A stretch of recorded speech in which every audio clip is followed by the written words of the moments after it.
Special uniforms, special place. The Iowa Hawkeyes always show up here at Kinnick Stadium. And when the big boys, the top-ranked opponents visit, they often leave upset.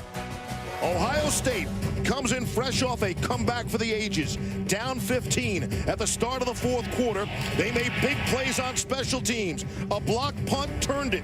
The front four lived in the backfield, completely shutting down Barkley and McSorley and all of Penn State. And JT Barrett was perfect. How about 13 for 13 with 3 touchdowns? And just like that, the Buckeyes are back in the playoff race. Today, number 6, Ohio State, steps smack into the middle of a blackout to take on Iowa. It's the Buckeyes, and it's the Hawkeyes, and this is college football on ESPN, presented by PlayStation Vue. Is this heaven? No, it's the broadcast booth here at Iowa. With Brian Greasy, I'm Steve Levy. Todd McShay will be on the way. People still buzzing about what happened last week in Columbus, and JT Barrett completed his last 16 passes. If you go back even to the third quarter, put him in the playoff race, in control of the Big Ten, and maybe the H word, which Urban Meyer said could be hallelujah or the Heisman Trophy. Yeah, I think we're watching a stretch run of one of the great players the last 4 years in all of college football. You know, you got to think back to what he's been through, coming back from injury. 2015, he's benched for Cardale Jones. You know, they get blown out against Clemson in the semi last year, and then everybody after the Oklahoma game this year saying, we need somebody else. But all he's done is respond. And last week in the fourth quarter, he was near perfect. Using his eyes to move defenders. This was a big momentum changer early in the game to McLaurin. You could see looking left, moving those Penn State defenders, and then comes right back, knows exactly where he needs to put this ball for the touchdown. And then this last drive, amazing. This, to me, was the throw of the game from JT Barrett. The anticipation, knowing you're going to get hit, Steve. You're going to take this hit, but you got to make the play for your team on the game-changing drive. He throws it out there, and I think today, he needs to continue the momentum, right? Forget about last week. Leaders lead on the road, a tough environment. He has to set the tempo for Ohio State. He considers himself just a little cat from Wichita Falls, Texas. We will watch for that. And oh, by the way, Ohio State's defense is out of control. They might be just as responsible for winning last week's game. Todd McShay on that when we come back. But Iowa and Iowa City, they live for these kinds of games, and they'll show up today. Nearly 70,000 will be on hand. Temperature 49 degrees, 20% chance of rain. JT Barrett and that Ohio State offense got all the headlines last week, but Todd McShay digs a little deeper. McShay. Levy, I've got to tell you, there's a lot of great defensive lines in college football this year, but I would say the deepest and the best pass rushing group resides at Ohio State. You look at last week, the depth was so important. These starters for Ohio State are only playing 38 plays per game. That allows you, late in the fourth quarter, when you need to get the pass rush on the quarterback, to show up, and that's exactly what they did, dominating in the fourth quarter of that game. We're talking about 5 potential first few-round draft picks in Joey Bosa, Sam Hubbard, Jalen Holmes, Tyquan Lewis, and Draymond Jones at the defensive tackle spot. This group is loaded, and it's worth noting, Iowa, 2 freshman offensive tackles today. They've got to do a heck of a job game planning to protect their young quarterback.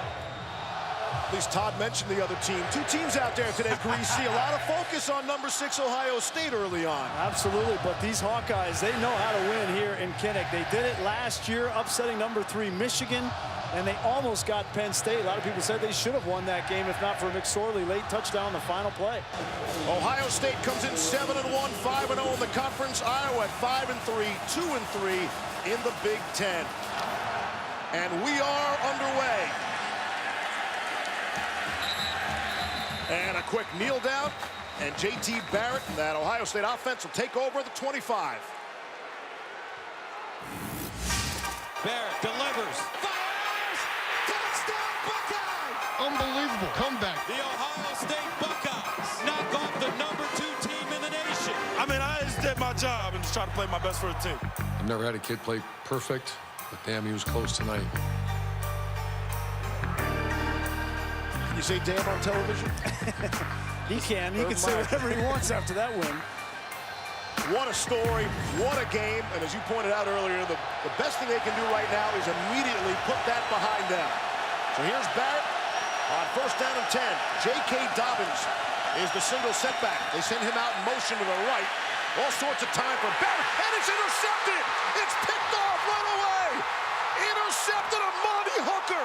Pick six. 8 seconds into the game. Iowa leads.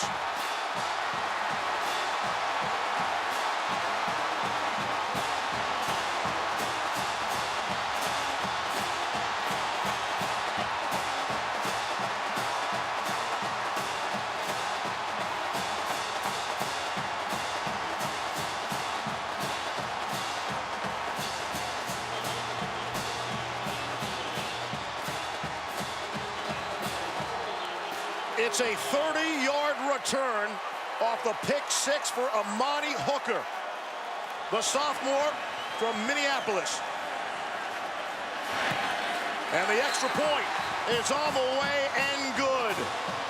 What a start for the home Hawkeyes. 8 seconds in, they have the lead. So JT Barrett was trying to go through his progression. He was looking left, wanted to throw the ball left.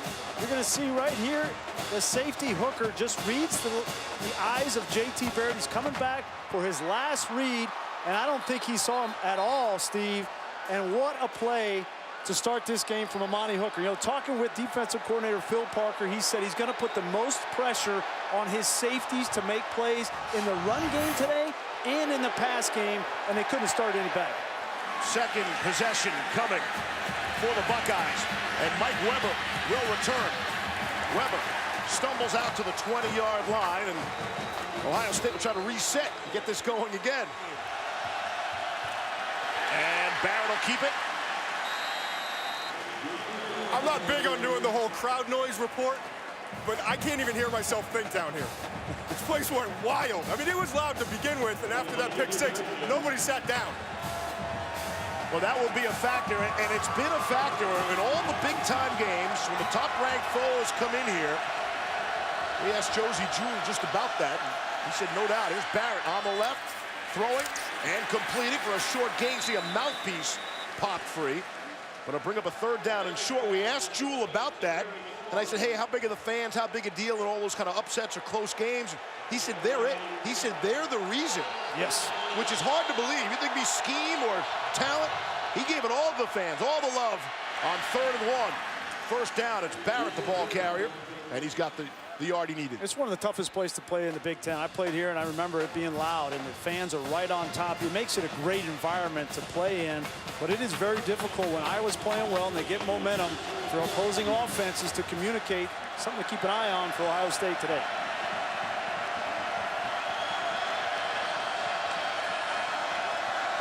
Got the first down. That should settle things down. Here's Barrett, the ball carrier again, off the play fake. I think you see a little bit of the identity of Kevin Wilson in this offense now, right? When you have something go bad early in a game, you get to what you really rely on quickly. 3 runs from JT Barrett. That's what this offense really, why they're different than they were against Oklahoma earlier in the year. On 2nd and short, here's Barrett to throw, and it's a wide open KJ Hill.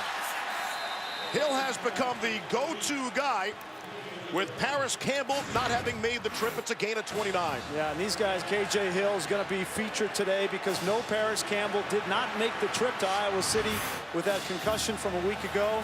And you're going to see when you get guys that wide open, usually it's because of the run fake in the backfield and JT Barrett having to run the ball 3 times in a row.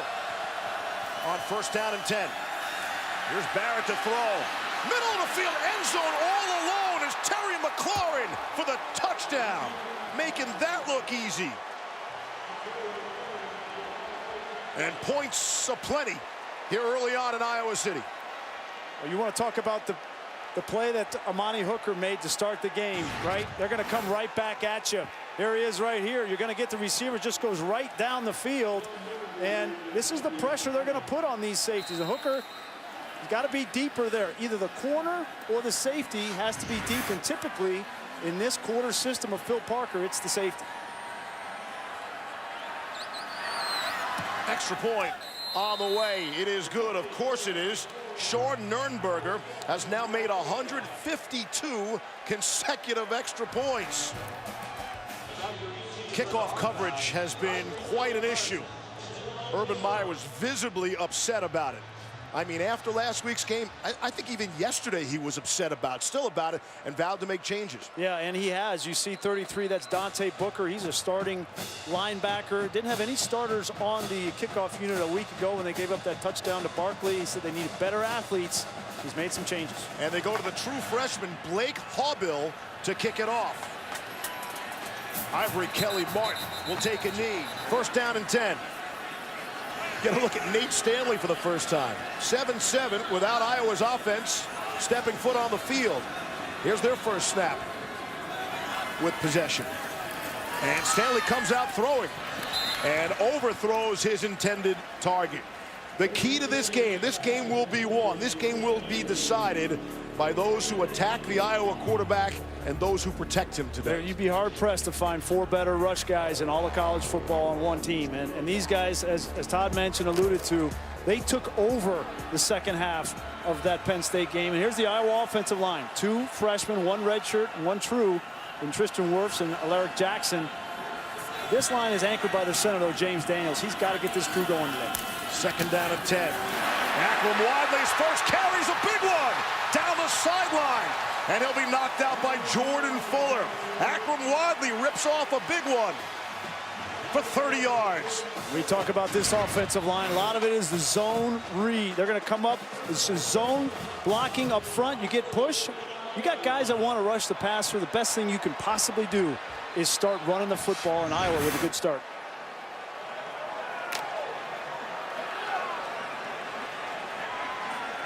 Nate Stanley, the sophomore from Wisconsin.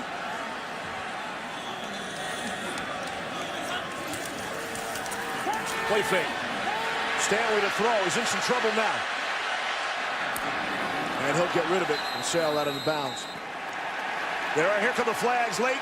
That could be intentional grounding. Personal foul, unnecessary roughness, defense, number 35, 15-yard penalty, automatic first down. That's Chris Worley, the senior from Cleveland. Boy, we saw Ohio State kind of self-destruct in the first half against Penn State. And again, they give up that interception return for a touchdown, and that's a hit that's just, that's unnecessary. Ball's gone, and he's taking a shot at a receiver it's not even looking at.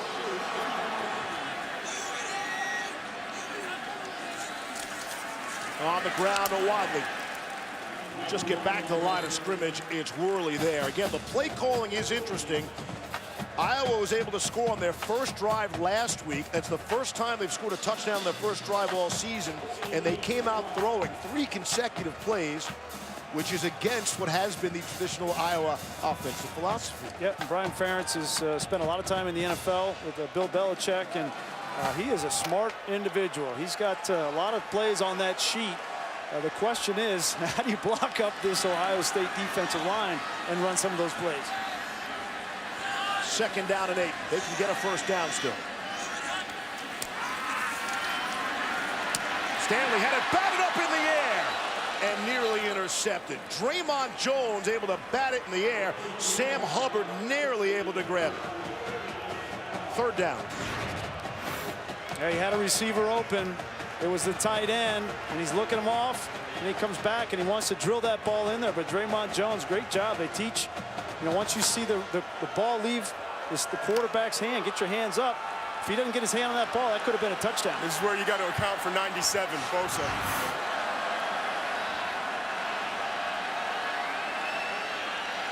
Third and 8.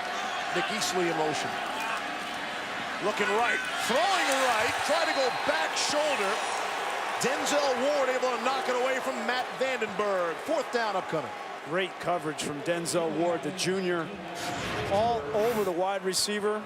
Vandenberg, they're going to play a lot of man-to-man coverage, Steve, and that was as good as you could play it for Ward. I think Ward's one of the, I would argue actually he's the best pure man-to-man cover corner in the country. Nobody knows about him because he really only played in a rotation last year. They lose a couple more guys to the NFL from that secondary. Ward steps in and is playing at a really high level.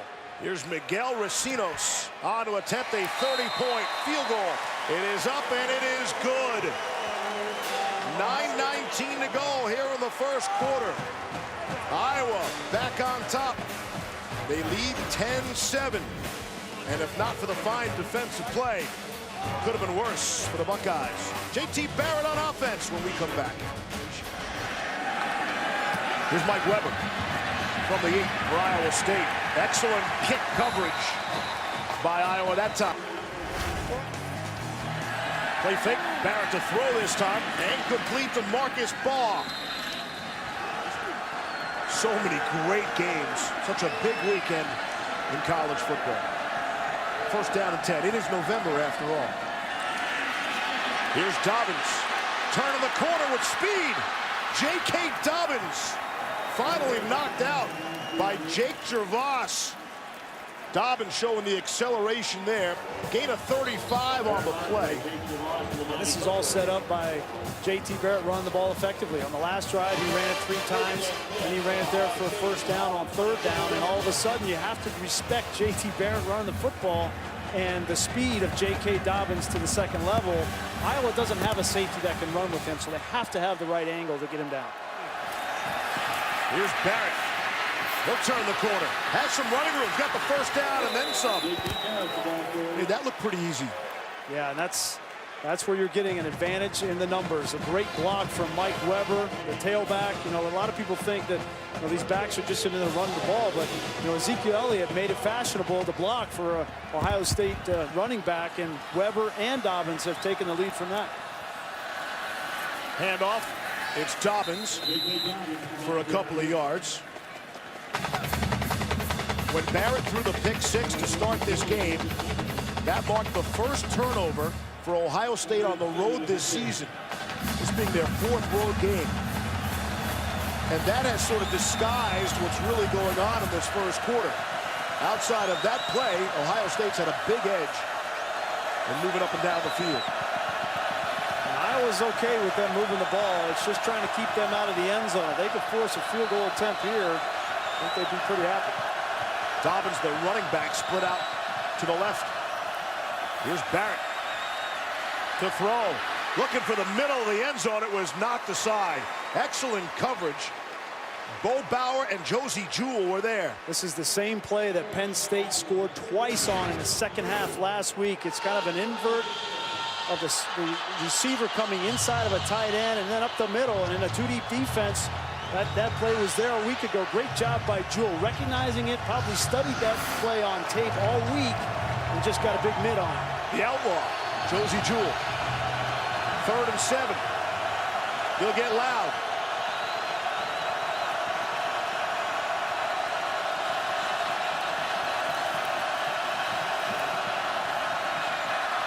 Rushing 4. End zone, back of the end zone. It is juggled.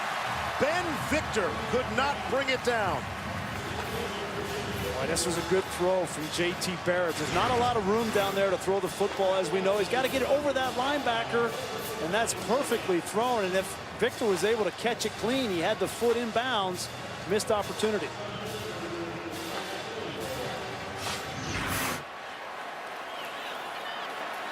Fourth and 7.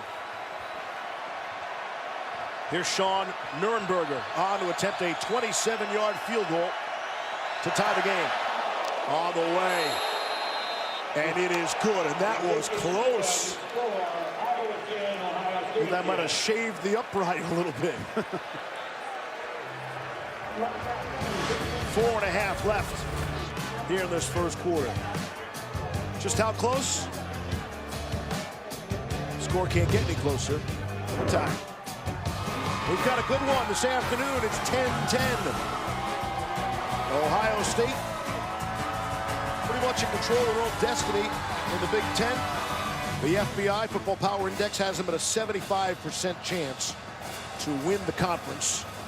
Michigan State and Penn State both 4-1 in the conference. And Ohio State coming in 5-0, perfect 5-0 in conference play. Ivory Kelly Martin will return it for Iowa. 5 to snap it. And on first down and 10, here's Akram Wadley. Good run to start. The perfect first down run for them. Denzel Ward stopped him, 2nd and short. Great first down run there. And this offensive line, a lot of people thought, could they block this defensive front? Well, that first drive that Iowa had, they came off successful. James Daniels gets a great block on Sprinkle. And you get Akram Wadley to the 2nd level. And then 3rd down, how are they going to be able to protect against Bosa and Hubbard? The 2 freshmen handled themselves pretty good. You see Wirfs there on the right side against Bosa. And they get a conversion, led to a field goal. So far, so good up front.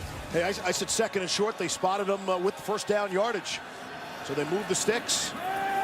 Off the play fake.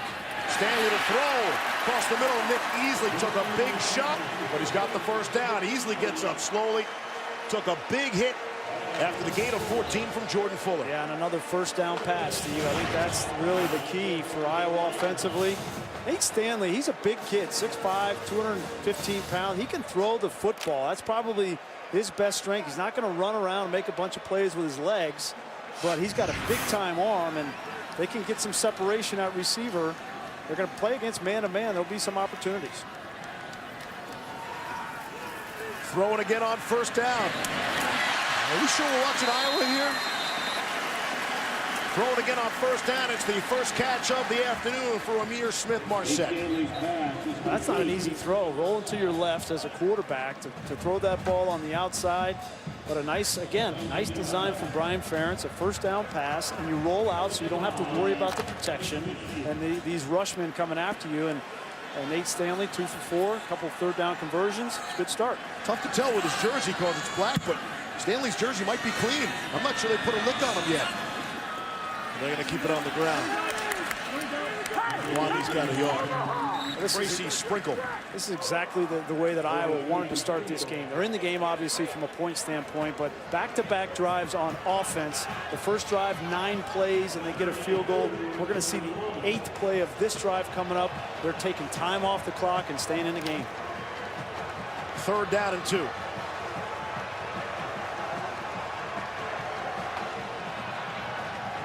And again, we'll stay right here at the end of the first quarter. You'll want to stay right here as well.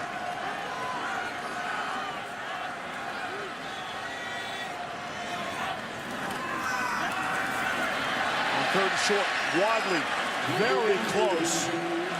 We'll see where they spot the forward progress. Nick Bosa came up to make the tackle, and they give it to him. And the crowd roars their appreciation.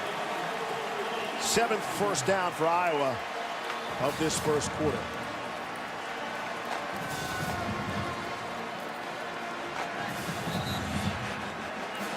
And that will be the end of the quarter. We will not go to commercial break. We hope you will stay with us. College football has the best and most traditions in all of sports. And as Kirk Ferentz said, in a day and age we can't agree on anything, we should all be able to agree on doing the wave. Waving up to the kids, and not just the kids, but their families and all the caregivers. All the nurses and child life specialists. I think this is one of the coolest things I've seen in a long time in college football. That's great. There's Urban Meyer saying hello as well. All the Ohio State Buckeyes are waving up there.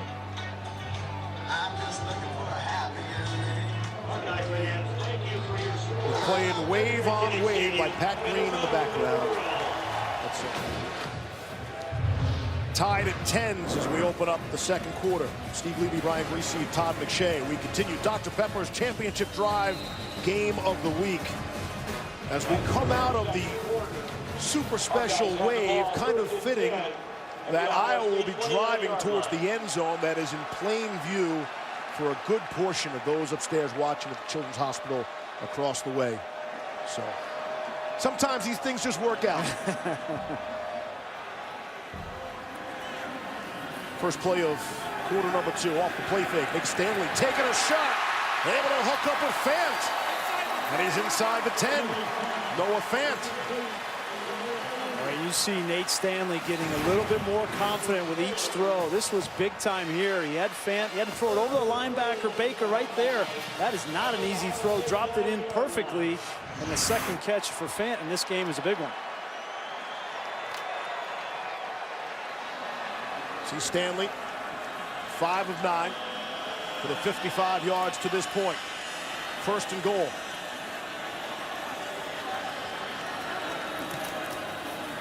Hand off to Wadley. Like back to the line of scrimmage, maybe a loss. Bosa wrapped him up.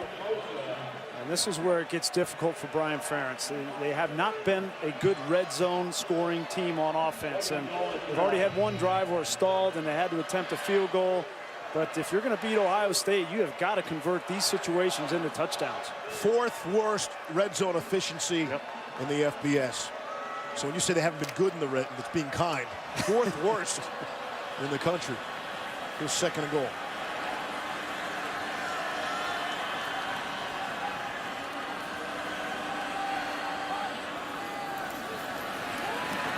Got some pressure around his legs, able to hit his man for the touchdown. Iowa back on top. And a great view for the Children's Hospital across the way in that end zone. T.J. Hawkinson on the receiving end.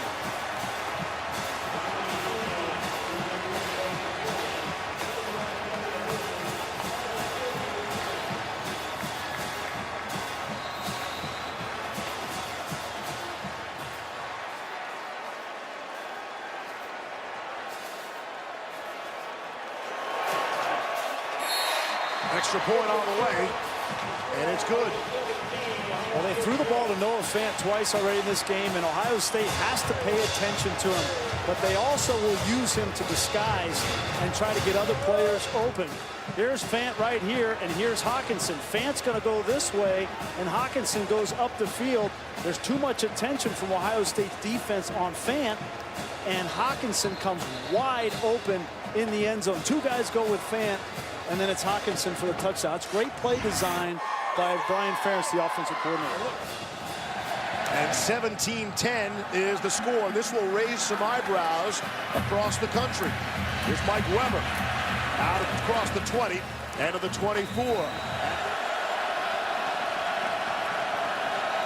Here's JT Barrett and the Ohio State offense. And on first down, I'll hand off to Weber, the kick returner. Bring up a second down and short. JT Barrett had gone 190 pass attempts without an interception before the pick six he threw earlier in the game to Amani Hooker. And that's how this game started, if you're just joining us.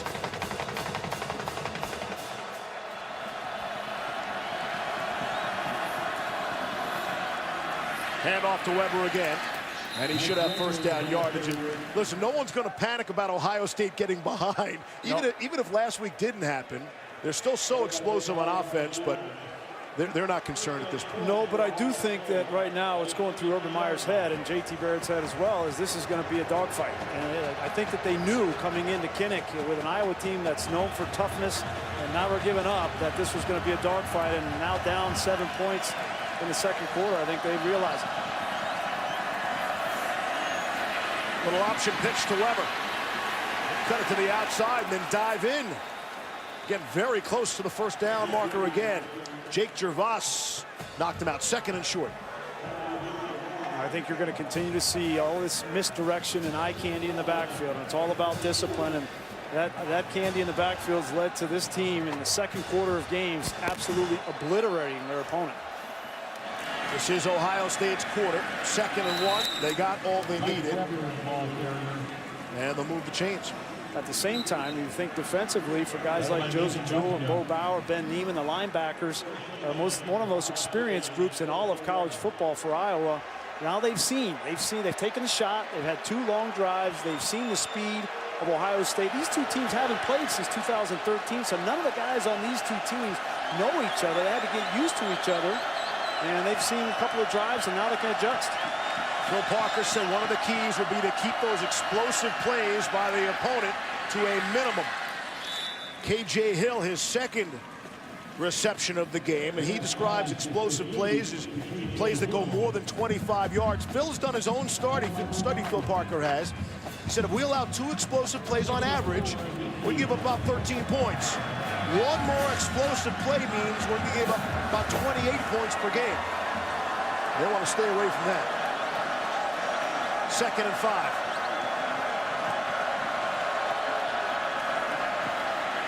Barrett will keep it.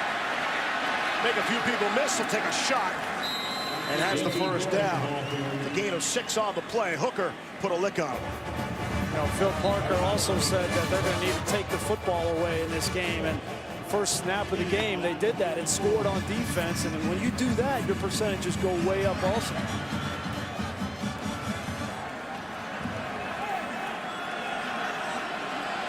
Dobbins is back in the game. Johnny Dixon in motion, top of your screen. Urban Meyer's halfway on the field.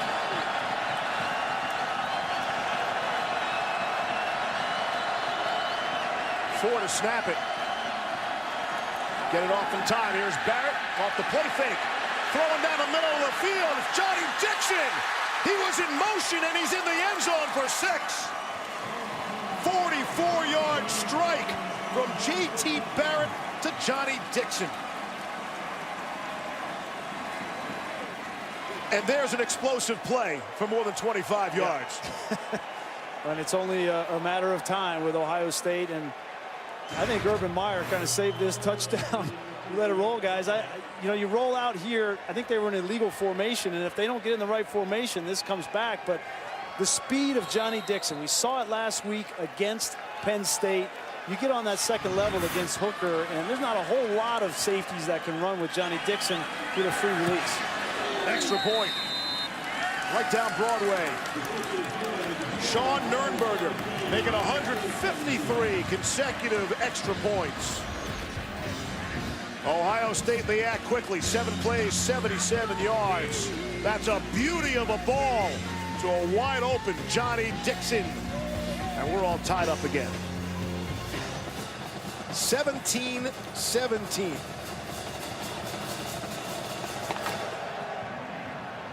With Iowa about to get the football. Ivory, Kelly, Martin. Get a good look at what that Ohio State kick coverage team was looking at. That has been an issue. Throw, found a seam down the middle. And a beauty. Able to hook up with T.J. Hawkinson. It's a gain of 22 to Hawkinson on first down of 20. Erasing the penalty yardage. Here's Stanley again, firing across the middle. And again, it's Hawkinson across midfield, inside Ohio State territory. They need to have another guy they can go to, not just Noah Fant in a passing game. And Hawkinson has been the guy with a touchdown already in this game and back-to-back. Give credit to Brian Ferentz. He called the same play on back-to-back first down passes, and he gets a big gain. Gain of 23. Hawkinson did a good job of adjusting on that ball in midair. It was slightly thrown behind him. Here's Stanley. Will put it on the ground. And it's a short gain. Wadley for a couple. Twycon Lewis able to make the stop. And we were talking with Brian Ferentz last night. You know, he's come under a little bit of fire. You know, there was an incident last week against the halftime of the Minnesota game where he came out, didn't agree with a call by one of the replay officials, and some expletives came out, and he was reprimanded by the athletic director and by his boss, his head coach, Kirk Ferentz. But an outstanding young offensive coordinator who I think is calling a whale of a game so far in the first half here. Second down and 8. It's like working in the family business, right? Father-son dynamic is, that's something, that's rough. Here's Stanley, takes a hit as he throws, and the pressure coming from Chris Worley leads to the incomplete pass. Of course, Brian played for him, and Kirk was telling us the only time that Brian's ever called him out for treating him like a dad and not a coach or a boss was when he was playing. He was coming back from injury. He was cleared to play, and he didn't play him. Not one down. And son went to father the next day and said, that was the first time you ever treated me like my dad. I think Kirk was okay with that, by the way. I am your dad. But Kirk said, I learned a lesson. You know, I learned a lesson there, and he's treated him personally and professionally in separate ways ever since. I think that's the right approach. Just got the snap away.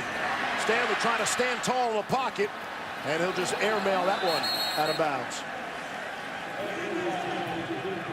There is a flag down.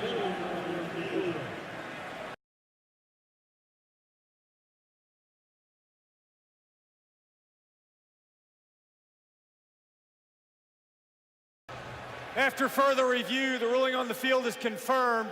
15-yard penalty, automatic first down. Number 97 is disqualified for the remainder of the contest.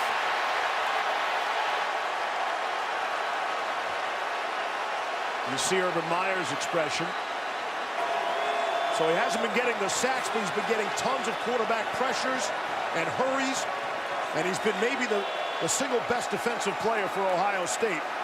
And now it's a different kind of wave. They'll wave goodbye to Nick Bosa. I don't think there's any question. He has been the most explosive defender for Ohio State, and probably in college football, there's very few defenders that affect the game more than number 97 for Ohio State.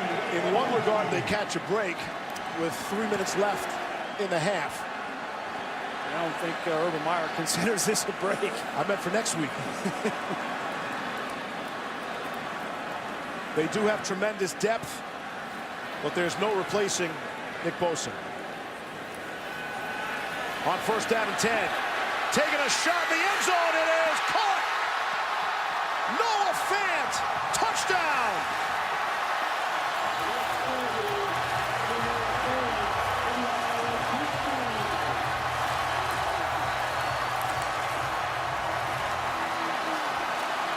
Back-to-back winning plays for Iowa.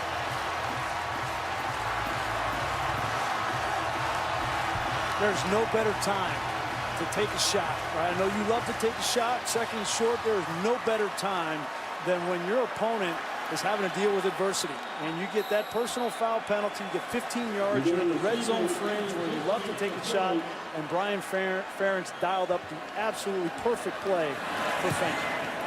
Extra point is good. I thought Fant was going to run right into the tunnel. Take the football with him. And he was matched up. Here's Fant right here, and here's Jordan Fuller matched up last week against Mike Gesicki from Penn State. Gesicki made some plays, and Brian Ferentz realized he wanted to get his playmaker, Noah Fant, matched up as well in this game, and they take the lead.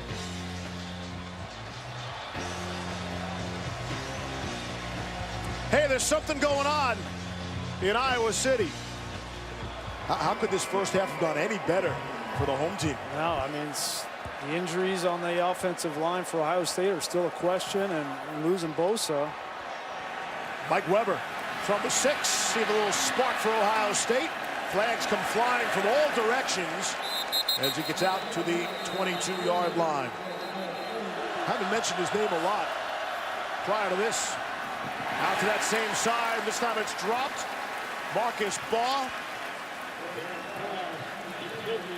Getting to that point, Steve, where you're down 7, things haven't gone your way. You had an interception, you had some drops, you had some guys come in and out. If you're JT Barrett, it's time to settle things down, right? Bring your guys over on the sideline and huddle, settle them down. You are the calm presence. You need to permeate the rest of your team with that calmness. Urban Meyer said he's so like a 45-year-old man in a 22-year-old body. He is a mature individual. Got great pocket protection, and it's intercepted down the sideline. It's picked off by Jackson, and it'll be bumped out of bounds. Barrett is intercepted for the second time.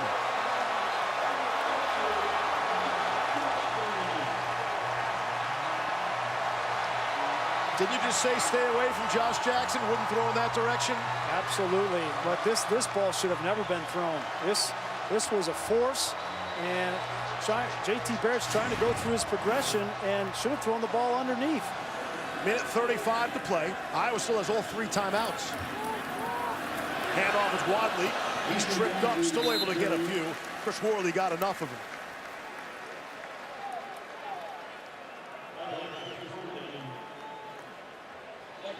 Right now, you got 2 tight ends now that are making plays for you on offense, and I wouldn't be surprised if they take a shot here with one of them. I really want to take a shot now. Iowa will get the ball to start the second half as well. 45 ticks to go here in the half.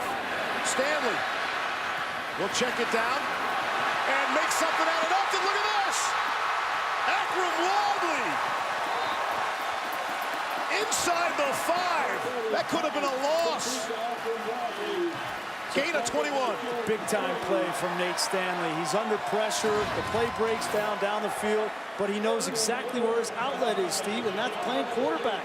Flip it out there, get the ball in your playmaker's hands, and he makes a couple guys miss. Almost gets in the end zone. He did that to Penn State. Now, if they go down 2 touchdowns before half, they got their work cut out for them on the road. Final 34 seconds left in the half. Iowa's 1st and goal. They have all 3 timeouts.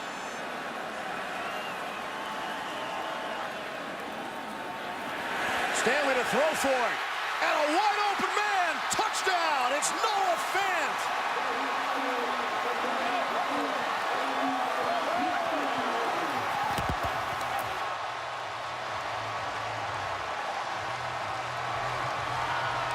And the red in the stadium is angry red. Shouldn't be that wide open, right? That's another bust. Breakdown by Ohio State defensively, whether that was Tough Borland or Dante Booker. One of those 2 guys, 32 or 33, responsible for the tight end in a flat. What a great catch by Fant. Extra point on the way.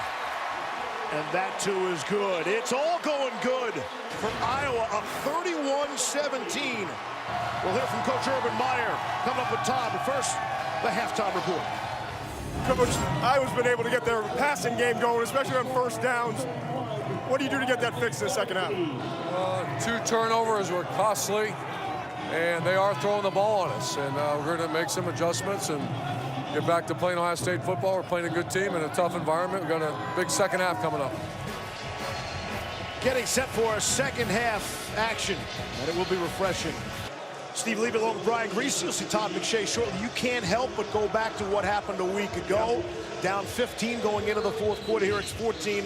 They've got a 3rd quarter to work with. Look, Ohio State's not going to panic. They're not built this way.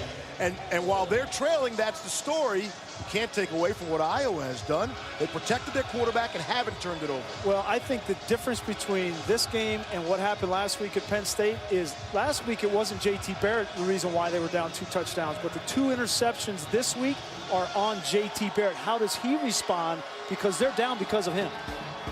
Cool, mature, customer. We will watch for that as we take a look at today's 1st half stats, brought to you by Hooters. And it's all the turnovers and the points off the turnovers. The time of possession is the same, and the yardage is the same. And really, I think the big stat to me, outside of what Ohio State has done wrong, has been what Iowa and Nate Stanley have done throwing the football against a very talented Ohio State defense. And wouldn't you know it, Iowa's going to get the football to start the 2nd half. From the goal line. Flags fly. Stop the 5-yard line. It's Amir Smith-Marset trying to make something out of nothing on the return. Again, interesting to see how Iowa will call this offensively. Sure, they come out throwing again on 1st down. And incomplete. Looking to go to Smith-Marset. Excellent coverage again from Denzel Ward. Well, I don't know why you wouldn't come out throwing on 1st down if you're Brian Ferentz. I would have complete trust in Nate Stanley. The way that he's played in this game gives you no reason not to trust him in the 2nd half. And you got to finish, right? They've talked about that as a team. We talked about it with them yesterday. They've been in positions and they just haven't been able to finish games. And with that stat line, why wouldn't you throw it? So we're not trying to run the clock. There's still too much time to start worrying about running down the clock and running the football. You got to score points. Okay. Up 14. 6 to play. Quarter number 3. Number 6 in big trouble. Stanley's throwing again. Looked like off a hand, and then a flag comes late. Pass interference. You saw the expression from Chris Worley. Pass interference, defense, number 35, 15-yard penalty, automatic 1st down. One of the adjustments Greg Schiano has made is play 2 deep and man underneath. And right here is the matchup with Worley on the tight end Hawkinson. I like the adjustment from Schiano to take away tight ends and the underneath throws, but the execution from Worley, you just can't get your hands on the tight end. 7th penalty to go against the Bucks. 5 of the 7 for 10 yards or more.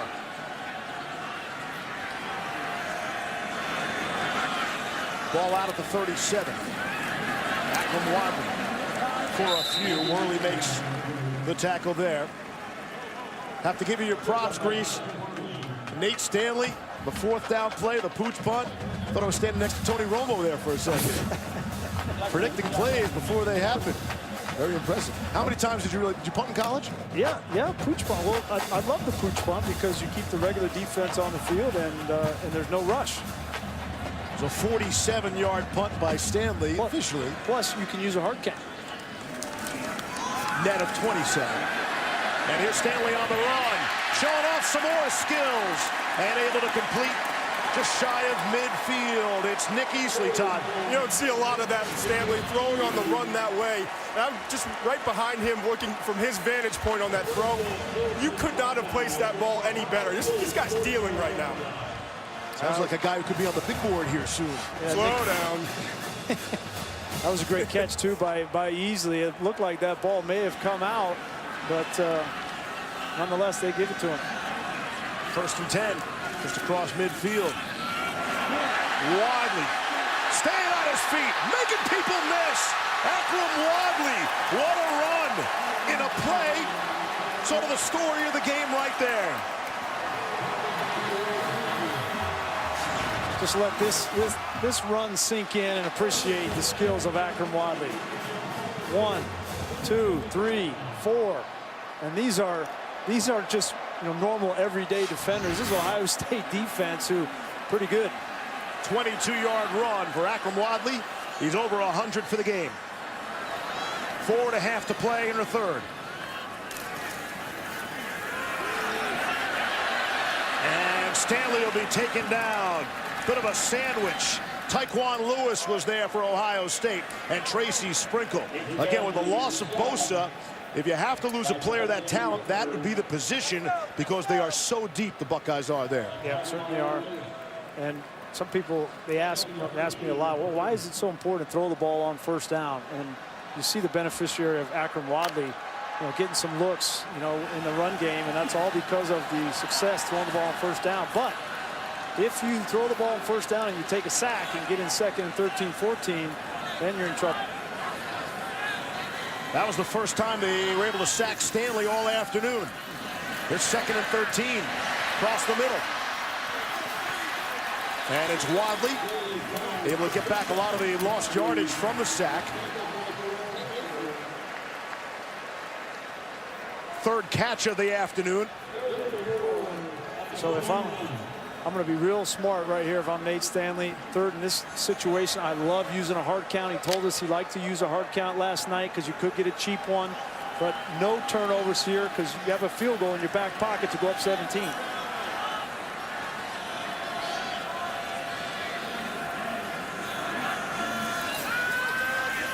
Stanley to throw. And it was in and out. Nearly hooking up with Brandon Smith. He could not hang on. Damon Arnett had the coverage, able to knock it free. And Arnett was all over the back of Brandon Smith. Not sure why Brandon Smith became the target there on a huge 3rd down. He hasn't been targeted all game, and he's a true freshman. Has just 3 catches on the entire season. A trickeration here from Kirk Ferentz. It's out of character. From the 20. On 4th down. And the pass is caught. Colin Rastettler threw the ball. Down to the goal line, the trickeration.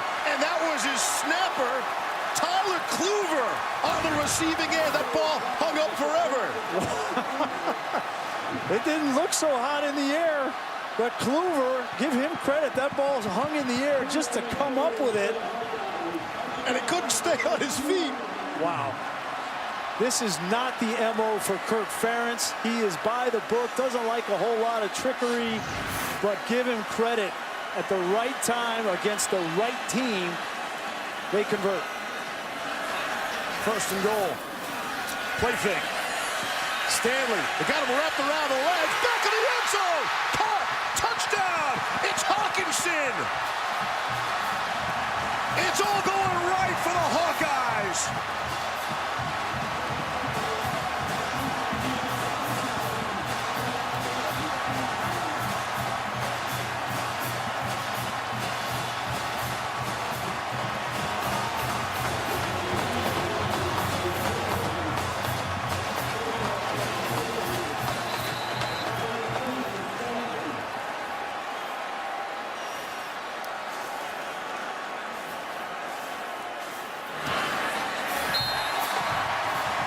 extra point is through.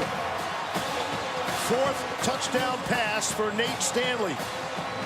It's the most points they have ever scored against Ohio State. Got to give credit.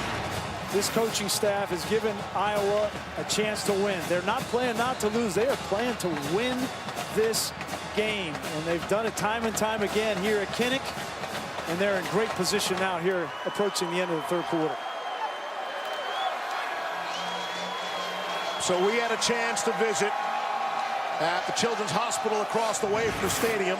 Met one special kid, 9-year-old by the name of Sam, who on Thursday had brain surgery. And there's Sam. We met with him yesterday. We asked him what he was hoping for. He said, obviously, an Iowa win. But he said he wanted them to win on a fake field goal. On a fake field goal, he wanted them to win. And his dad comes up with the line of the day and says, just remember who our coach is. Speaking of the conservative nature of Kirk Ferentz. And there it is. Sam, you are the best, buddy. You called it. Hopefully you're listening to this. That was Sam, awesome, please tell me you're watching right now, man. Good for you. I got chills. Me too. Me too. This is some kind of scene here in Iowa. What are the odds of that? Fake field goal. And that might be the difference in the game to win it. Iowa has scored 21 unanswered points. Eating up the clock every time they get the ball. Here's Barrett to throw, take a shot deep, he's got a man, it's Terry McLaurin. And he can't come down with it. McLaurin was on the receiving end of an early touchdown pass, could not get to that one. Manny Rugumba able to knock it away. If Ohio State is going to get back, and I mentioned this on the last drive, it's going to be these deep throws. Take some shots down the field. And I know that that has been the bugaboo for Ohio State. Can they throw the ball successfully down the field to get back into a game? But that's where the matchup and the mismatch is for Ohio State. Barrett's going to keep it. He's taken a lot of shots running the football today. Barrett has carried the ball 13 times already for 63 yards, Grease. Josie Jewell. I mean, what a career he's had for Iowa. And he's been all over the field in this game. And he's got a bead on JT Barrett. If I was Phil Parker, I would tell Josie Jewell to track 16 the rest of this game. Here's 3rd and 10.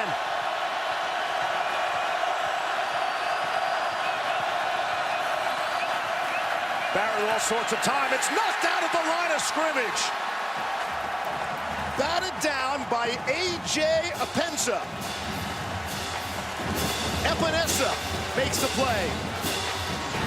He had a receiver downfield. Watch, Epinesa comes from the left. And he's trying to get the ball to Ball, the tight end. He's wide open. Would have been a conversion for a first down. And Epinesa gets up at 6'5", 270 pounds. And that's the 3rd tipped ball at the line of scrimmage.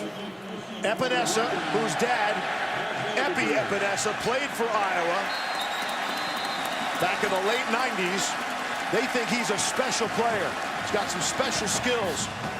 And that is the third and out in the quarter by Ohio State.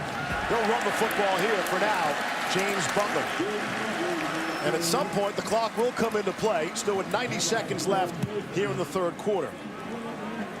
And then the other question, forget about the question about JT Barrett and scoring a point. Can this defense stop Iowa's offense? I mean, who would have thought coming into this game, Iowa came in averaging 25 points a game, but this is one of the top defenses in college football in the Big Ten, where they scored 38 before the 4th quarter started. They haven't been able to get them off the field. Amazing. We thought this game would be decided by Ohio State's defensive front against the offensive line of Iowa. Maybe it has been, and it's working for the Hawkeyes. James Butler, he's running away from people, and he'll be stopped inside the 5 by Damon Webb. It's all going Iowa's way.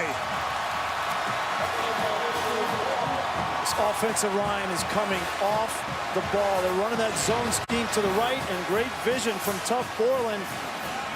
Tuff Borland, the linebacker, overruns it, and great vision from Butler to cut back. It's all working right now for Iowa. And how about doing it with 2 offensive tackles that are freshmen. Alaric Jackson, number 77, Tristan Wirfs, number 74. They have controlled the line of scrimmage. That's over 400 yards of offense, and we haven't played the fourth quarter yet. Iowa trying to add to their lead. Handoff. It's Butler. He'll be stopped well short of the goal line. James Butler, guy who missed 3 weeks of the season, a graduate transfer from Nevada, had the big run to put him in this spot. Something is brewing at Kinnick Stadium. As we go to the fourth, you're watching college football on ESPN, presented by PlayStation View. The National Championship Trophy, presented by Dr. Pepper. And it's in attendance here at Kinnick Stadium, where some of the big boys come to fall. And Ohio State would qualify as a big boy, 6th in the country. They trail by 21. As we open up quarter number 4, Steve Levy, Brian Greasy, Todd McShay, an outstanding crew. 2nd and goal. Iowa State looking to add some more. Off the play fake. Stanley throwing for it. It's caught. Touchdown. It's Drake Kulik out of the backfield.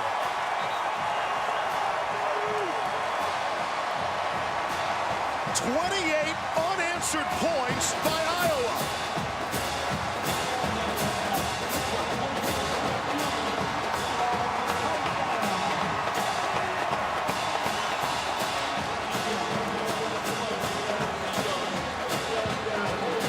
This one was Dante Booker, the linebacker who had coverage in the flat on Kulik. He knew his assignment, then he second-guessed himself and gave up the touchdown. Extra point on the way. Kulik is a senior, a former walk-on. He graduated in the spring. Gotta believe that's the first touchdown of his career.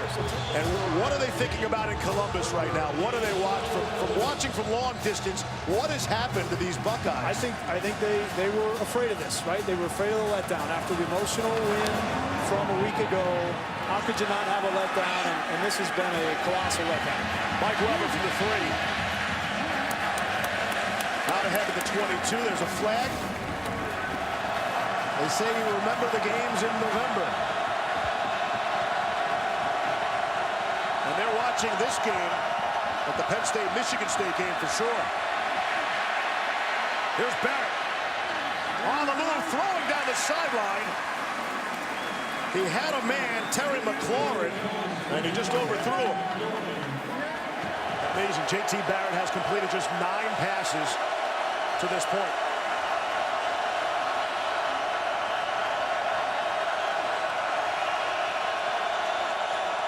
Dixon in motion.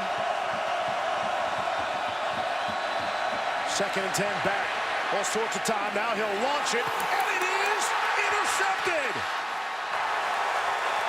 Josh Jackson ripped that ball away. His 2nd pick of the game. 3rd interception thrown by Barrett today.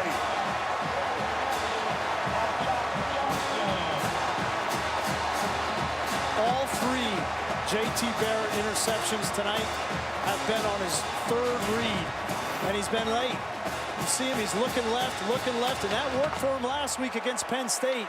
But you can't throw late over the middle, and that ball is late, and Josh Jackson has read him for the 2nd time in this game. The knock on JT, as good as he played last week, the knock on him has been that he telegraphs his throws, that he doesn't see defenses as well as he should. And that time he tried to flip the field and throw it in, and that's what's going to happen. You're going to have interception. Iowa will take over, looking to add to their lead. On the ground, Wadley the ball carrier.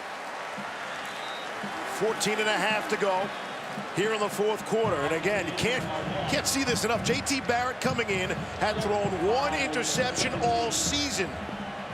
Today, as the 4th quarter starts, he's got 3. Well, you're looking at a warrior right there. There's no question in my mind. That's one of the best competitors I've seen in college football in a long time.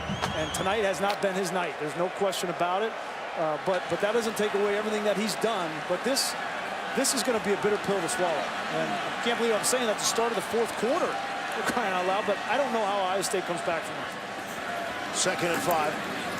Wadley again. They'll come up just short of the marker. Malik Harrison made the stop. This would greatly impact the college football playoff rankings on Tuesday. The exclusive reveal at 7 p.m. and every Tuesday going forward. Nathan Stanley able to hang on. Should have first down yardage on the 3rd and 1. Reese and the guys would break it down. You expected a shakeup. We expect a shakeup every Saturday. There are always going to be upsets. Could not have seen this coming. Not by this margin. Miguel Recinos already good once from 30. Out of the hole of Colton Rastetter.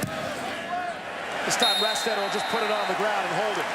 And Recinos boots it through.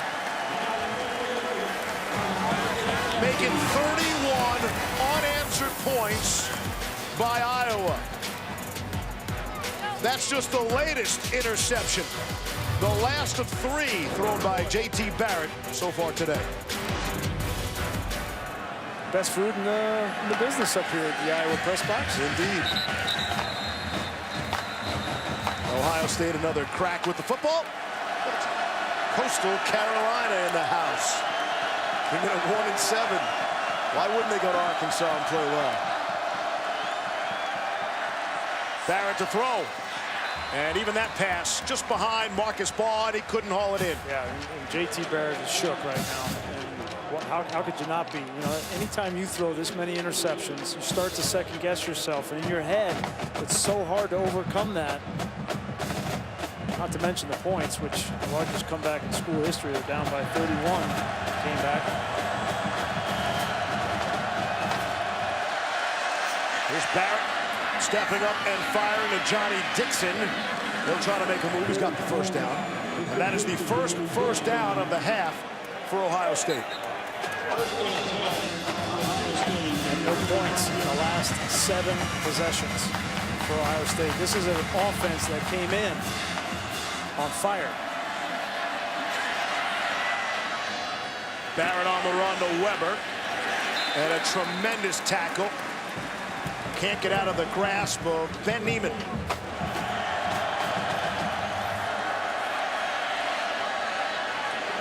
Barrett throwing and completing to Dobbins, who sidestepped what would have been a big hit. When you think about how well this Iowa defense has played against Ohio State's offense today. Ohio State offensively came in. 42% of their offensive plays either ended up in a touchdown or a first down. You think about that, right? And they've gone so far in this second half. Just there was the first down of the second half for them, and Urban Meyer doesn't have a whole lot of answers.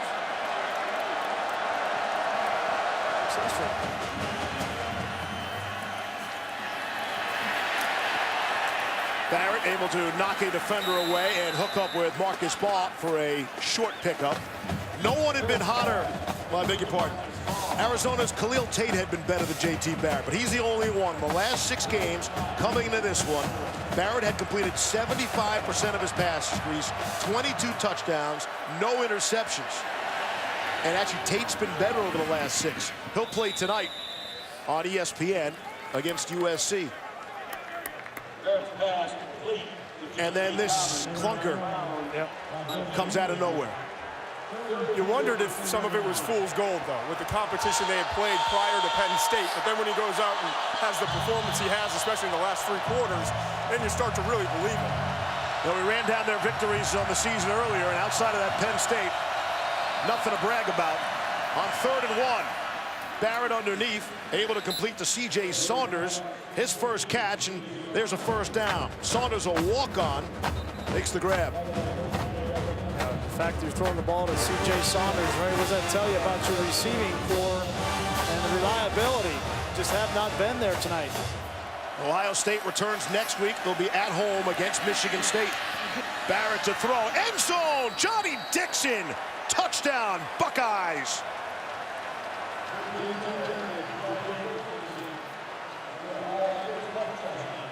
This is the same play they scored on twice against Penn State. They do a little switch release with the receivers, trying to get man coverage off, and then they insert a fast receiver into the middle of the field against a two-deep defense.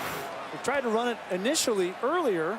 You see this receiver comes up underneath. They beat Manny Bowen a week ago, and Jason Cabinda for Penn State. Josie Jewell knocked it away earlier in the game, but he's not in the game anymore. Extra point on the way.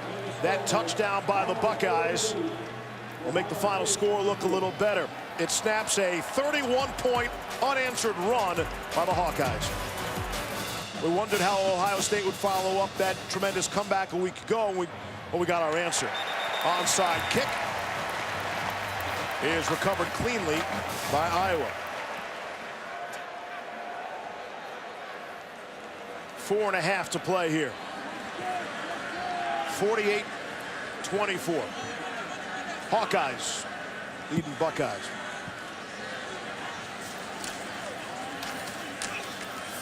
We see what's happened here today to Ohio State, and now Penn State goes down.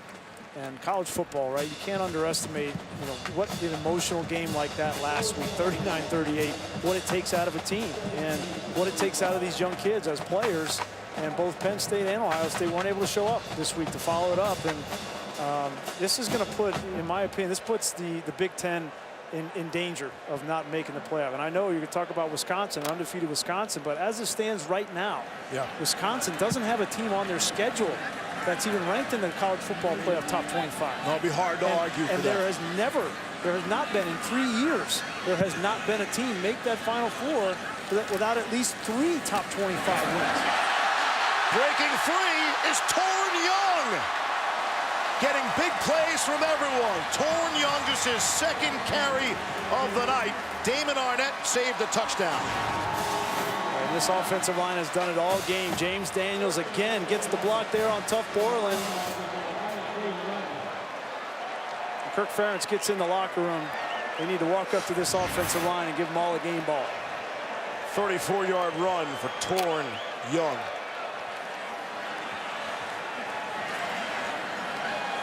Ross Reynolds there, left guard. James Daniels, Sean Welsh, who's been the Swiss Army knife, plays all 5 positions at right guard, and then the 2 freshmen tackle.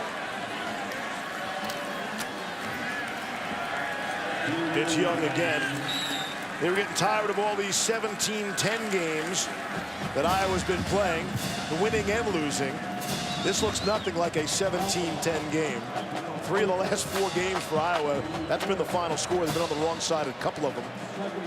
They have not seen a 48-24 over a 6th-ranked opponent in a long, long time. And this Iowa team, they go on the road and play Wisconsin next week, and there's no telling that Wisconsin's going to be able to beat this Iowa team. This team looks impressive tonight.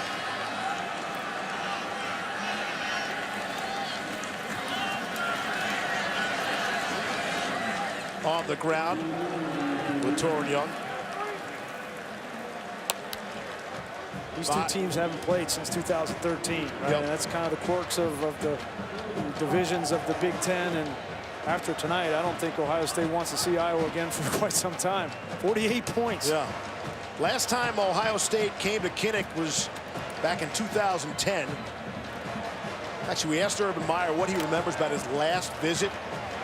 He hadn't been here since he was a graduate assistant coach in 1986. And what he remembered Chris Carter making an unbelievable catch. And I remember the fans being close enough to touch their shoulder pads. It's only a slight exaggeration. And breaking free is Torrin Young. Piling on now is Iowa as they crack the 50 mark against the mighty Buckeyes.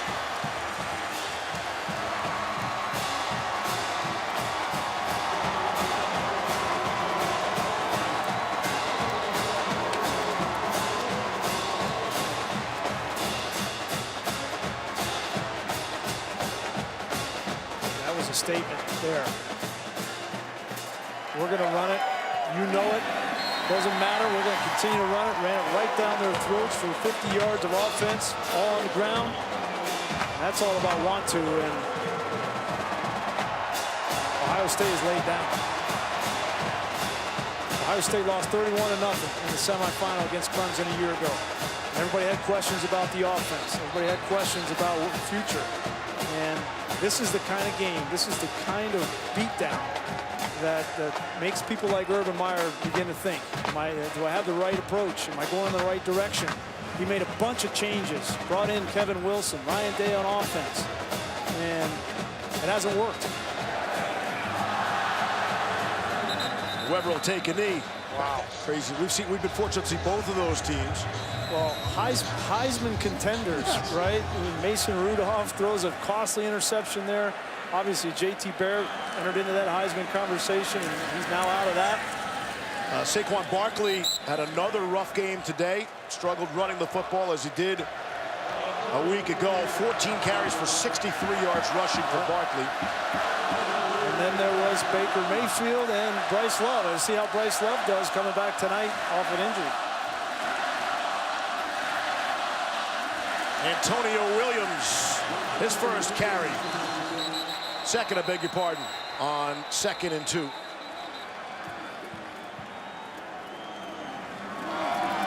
This crowd came in with the blackout tonight. Yeah. New uniforms for the first time, and a lot of the players were excited about it. Fans were excited about it. Kirk Ferentz wasn't very excited about it. He's a traditionalist, likes the old Pittsburgh Steelers unis. Josie Jewell said, I'm like Coach in that regard. If we win, the uniforms will look great on tape after the fact. It's going to look great on tape, whatever they're wearing. Williams, big stick. This Iowa defense, they keep hitting in the final minute. There you see Brian Ferentz, the offensive coordinator, gives a lot of credit to him. A lot of credit goes to Phil Parker, the defensive coordinator. An entire staff for the Iowa Hawkeyes. They had the plan that came in. They outcoached Ohio State, no question about it. Hey, wish me luck, fellas. Yeah, this will be fun to watch. For you. Put your helmet on, chin strap up. Oh, they're inching closer. Get in the middle, McShay. Here we go. The place is about to explode. It's all Iowa.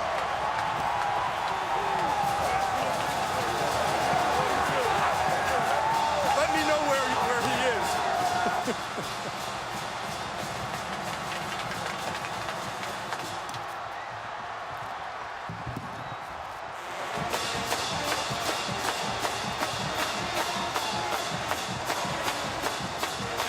Look at this place, Grease.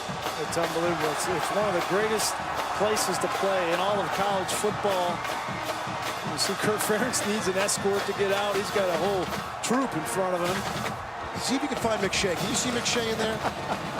It's like, where's Waldo? Where's McShay? I actually fear for his safety. He's not going to get Kirk Ferentz because Kirk Ferentz is headed for the tunnel. What a great sight. What a great place to play, watch a game. And I love thinking about all of the kids in the Children's Hospital up there watching this too. Pretty cool. College football at its finest. Smiling Jack, Bria, Logan, Sam. All their families. Great call, bud.